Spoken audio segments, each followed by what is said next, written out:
here talking with one of my favorite San Angelo leaders, Colonel Kim Joos, who has been almost a full year wing commander at Goodfellow Air Force Base, and we have interviewed you before about your pathway to your leadership. And so today I mainly wanted to pick your brain about leadership, decision making, and problem solving, and such as that. But first, I don't know that our audience realizes you are one of the only, if not the only, female wing commander in the Air Force. I am one of a few. I think there are a total of 8. Out of I think we have 58 wings in the Air Force, but don't quote me on that. I think that's the number. Well, I just think it's incredible, and so kudos. Thank you very much. Colonel Joos. Okay, we're talking about leadership here, which when I didn't realize, even after being here almost 7.5 years, what a huge budget you oversee, very similar to my school district budget. According to your bio, over $100 million, plus the assets that you have are in the billions out at Goodfellow. I didn't dream, I just never thought about it. So, and then at any given time, 1,000 or so civilians and 14 or so thousand students coming and going during the course of a year. That's correct. And what about your staff that aren't coming and going? About how many? Total at Goodfellow, we have about 2,700, and of course those 1,000 civilians are a part of that as well. So when you have that many people, smart people, Very good smart. people, Yes. love their country people, there's still issues that a leader has to deal with. You're not just dealing with the subject matter of which your background is intelligence. And I didn't know till I'd read your bio how many countries in which you have served, from Korea, Japan, Germany, Saudi Arabia. It's pretty amazing.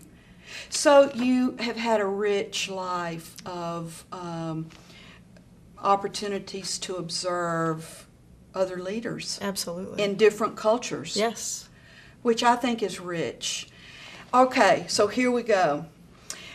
Who have you modeled your style of leadership after? And it can be more than one, but mostly. Well, that is a tough question, because I don't have a particular person, and I don't have anyone that I would necessarily call a mentor. You've had many. I've had many mentors, absolutely. And you would think that they would be senior to me, but not in all cases. We have some brilliant leaders out there, even in the more junior ranks, and I watch them as well and learn from them. So it's really good for all areas. In terms of who I model my leadership style after, though, it really is all over the map. I admire Abraham Lincoln greatly. His moral courage and ability to stick to what he believed was right in the face of a lot of dissenting opinions amongst his cabinet and others impresses me a lot. It does me too. Yes, and also I'm a big fan of Margaret Thatcher, primarily because I think she's feisty. And of course she's a woman, so I identify with that, but you have to have a pretty thick skin and a lot of passion and a lot of just strength of will to be able to do what she did in the context that she did as the Prime Minister in Great Britain. And then finally, and this is a really out of left field example, you mentioned my time in Asia. I've spent about 6 years total in Asia, and my master's from Georgetown has an emphasis in Asian studies, so I've always been fascinated with Asia. And there's an old Chinese philosopher, Lao Tzu, who talks about leadership in one of his books. And one of the things that he says that I really relate to is that the best leaders are the ones not necessarily seen all the time. So my leadership style is not one where I feel best suited to be out front. It's to try to guide, but let others sort of take the credit, lead out with initiatives, come up with ideas, innovate. I think it's best served for me to stay in the background in those times, because then I think my people that work for me feel empowered, that they have some authority too, and I think that serves all of us the best. Nice. Besides decreased funding, what are your greatest challenges of leadership? Well, again, I think back to that example. I need to give guidance and a vision, a strategic vision, and articulate that in a way that is clear to everyone, not just to my senior leaders, but to the most junior member of the base population. And I can't be everywhere at once.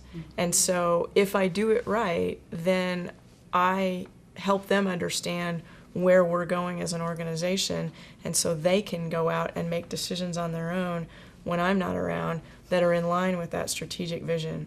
And so that is one of my biggest challenges, is ensuring that everyone understands where we're headed, what my priorities are. And of course, in light of some of the recent issues that we've had in the military with regards to things like sexual assault, the cheating scandal up at Malmstrom, one of the things that I, General Welsh, the Chief of Staff, and all the Air Force senior leadership are trying to get at is how to inculcate those core values so they're not just a saying on a poster, but there's something that, again, when I'm not around, when no one else is around, everyone doesn't think of doing anything other than the right thing when no one's looking. And that's really, I think, the biggest challenge for me. I've given several speeches through the years, particularly at graduations, about what do you do when no one's looking, and you've just addressed that nicely. And one of the things that I'd like to add there, the airmen that I talk to every week who come in off the bus from basic training, they've been in the Air Force a total of 8 weeks, and I give them a little trick question. I say, well, where are my leaders in the crowd? And I wait to see who raises their hands. And then I tell them it's a trick question. You're all leaders by the virtue of wearing this uniform. And I tell them that leadership to me is defined by 3 things. And it's very simple, and it doesn't take any training. All of us can do it. 1, a leader does the right thing when no one's looking. A leader does not walk by a problem. And perhaps the toughest one to understand is a leader doesn't necessarily focus on personally finishing first, but instead focusing on making sure everyone finishes. So that's my philosophy. All 3 of those are deep. About what percentage of them get it at first? And you don't have to answer that. All right, what are your problem-solving steps when you have conflict among your staff? Or maybe just disagreements. Conflict may be a hard word. Well, and it takes a lot of, typically conflict comes from, I think, 2 sources. 1, passion. So there are a lot of people with a whole lot of passion about what they do, and I would not want them to not care about what they do. So we don't want to take away that passion for what they do and what they believe in. But the second source, I think, of conflict is a lack of transparency and communication. So when you've got 2 people that come at an issue from 2 different ways and they can't seem to get past their differences, I think the first step you've got to do is make sure that all agendas are on the table, that everyone understands what the other one's position is and why they have this conflict. And so that communication, transparency's got to be there.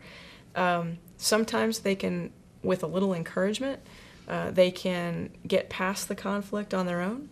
Sometimes they need some more external dispute resolution kinds of tools, a person to come in, a disinterested third party. And if none of that works, then I've got to separate them because, of course, when 2 people or more are in conflict, it's not just them it affects entire work centers, entire units. Absolutely. And so you need to take action. You can't just hope it goes away. And again, if it's an intractable conflict that's not solvable, you've got to move one or both of the parties, or everyone is affected. Adults just don't get over stuff as quickly as children. And with a child, usually I can say, you just have to play nicely. Of course. But again, it's because I think a lot of the people are so passionate about their stance on an issue, and I never want to take that passion away, because if used in a positive sense, that passion is such a force for good. Mm-hmm. How do you get people to follow you and buy into your leadership? You've talked a little bit about that. Well, I try to lead by example. I try not to fake it. I've had some other talks with groups about leadership, and the one thing that they ask me often is, how do I decide what kind of a leader to be in a given situation? And I said, well, it's the situation, it's your personality, and it's the people whom you lead, their personality, and you really have to be flexible, I think. And so in terms of how I do it, I just try to be real, try not to fake it. I think deeply about leadership. I try to study it. I try to look to leaders that I admire and emulate them. I try to continue to read about other great leaders who've had biographies written about them, how they made decisions, especially in particularly trying times. I have no secret about this, but I do try to lead by example, and I try to be that servant leader that says, I work for you, what can I do for you, not what can you do for me. And so with that, I just do my best and hope it all comes out. Well, I think it is. Number 5, when you are looking for potential people to promote, what leadership qualities are critical for someone to possess? I'll go back to that passion, first of all. I can't have a leader who's faking it or who doesn't believe in the vision of the organization. They need to have some organizational skills. They cannot become overwhelmed. And as you go up in leadership and your span of control increases, it's easy to get overwhelmed if you don't have some core organizational skills to fall back on. They've got to be good communicators. I cannot have people who can't pass along to the people whom they lead what their vision is and what their vision of the future is and what they expect from their people. I also need them to be innovative. I don't want my leaders to wait to be told. I would rather have them get out in front of something than sit there and wait to be told. And then I think the final piece, you have to talk a little bit about integrity and loyalty. And the reason I put those two together, some people define loyalty as working their boss's agenda or initiatives or priorities in exclusion of all else. And that can be, in some cases, an exclusion of integrity. Absolutely. And sometimes the greatest loyalty you can show to an organization and to your boss is to tell your boss when they're about to make a mistake or when you think they're doing something wrong. And so the integrity piece is, to me, intrinsically linked to the loyalty piece. What do you hope, even though you're really young and may not have thought much about a legacy, what do you hope your legacy will be? I really have no idea right now. What about even at Goodfellow? What you all as wing commanders only get 2 years to put your thumbprint, where I've had 7.5 here to put a thumbprint. So maybe that is a little bit easier.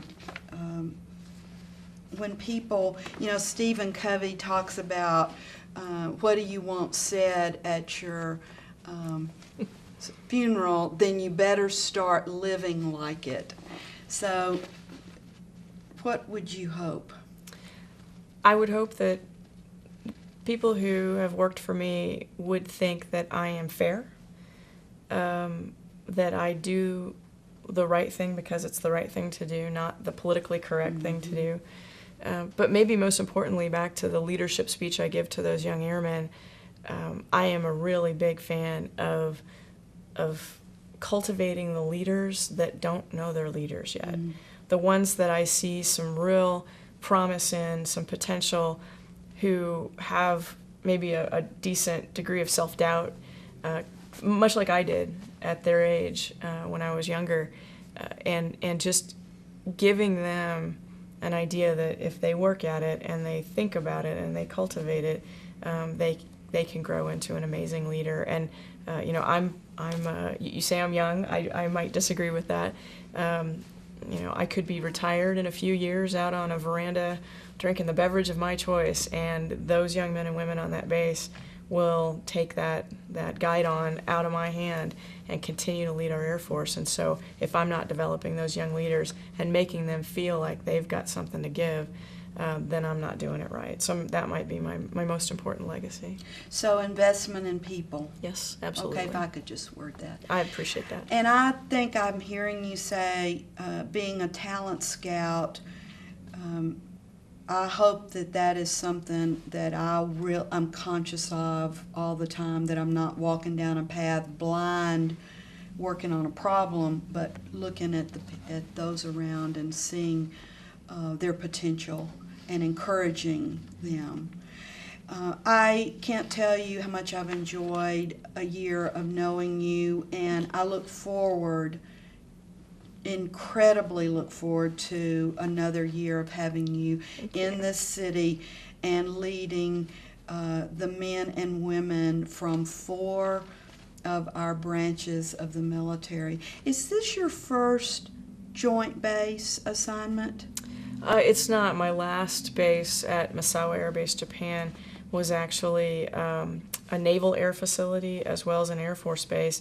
And my part of the base that I commanded was a small site that was sort of a corner of the base. We had airmen, sailors, and soldiers up there. So this is just on a much bigger scale, but very similar. It's really, I enjoy being in a city with a joint base.